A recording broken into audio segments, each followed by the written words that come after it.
নমস্কার বন্ধুরা, আজকে সানডে স্পেশাল নিরামিষ লাঞ্চ থালি বানিয়ে দেখাবো একদম সম্পূর্ণ নিরামিষ পদ্ধতিতে।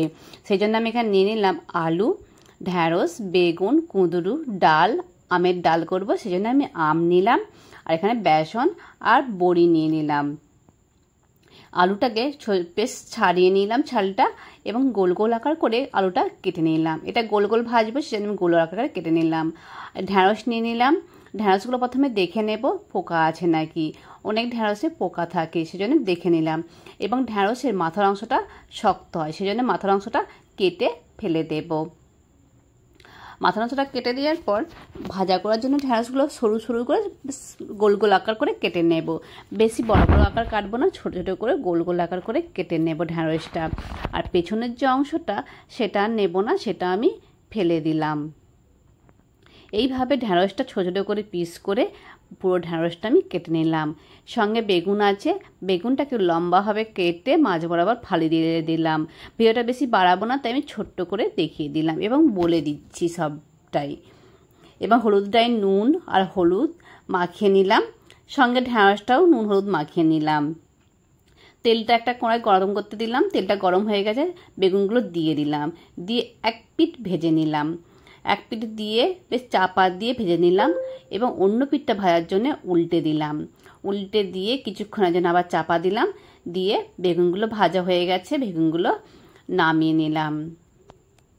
এদিকে আলুগুলো গোল গোল যে আকারে আলুগুলো কেটেছিলাম, সেই আলুগুলো সিদ্ধ করতে দিয়ে দিলাম, নুন আর হলুদ দিয়ে সিদ্ধ করতে দিলাম। এবং তেলটা গরম করে আলুগুলো একটা একটা করে দিয়ে সবগুলো আলুগুলোকে বেশ ভেজে নিলাম একটু লাল মচমচে করে। ঢ্যাঁড়সটা নুন হলুদ মাখিয়ে রেখেছিলাম, ঢ্যাঁড়সটা তুলে দিলাম কড়ায় এবং ভালোভাবে ভেজে নিলাম। হালকা ভাজা হয়ে যাওয়ার পর দিয়ে দিলাম পেঁয়াজ। আপনারা চাইলে পেঁয়াজ নাও দিতে পারেন, তো পেঁয়াজ দিয়ে ভালোভাবে ভেজে নিলাম। কুঁদরুগুলোকে ছোটো ছোটো করে কেটে রেখেছিলাম, কুঁদরুগুলোকে বেশ তেলে আর নুন হলুদ মাখিয়ে তুলে দিলাম।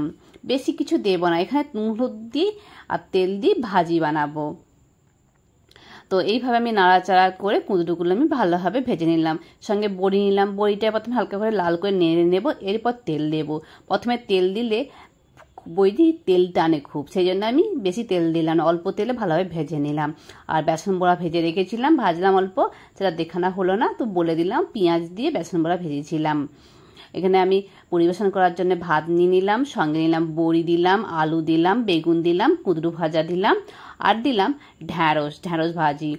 আর এখানে দিলাম বড়া, বেসন বড়া ভেজে রেখেছিলাম সেটা দিলাম। আর স্যালাডের জন্য দিয়ে দিলাম শসা, কুচানো শসা, পেঁয়াজ আর মিষ্টি পাকা আম দিলাম। আর সঙ্গে দিলাম পরিবেশন করার জন্য একটু কাঁচা লঙ্কা।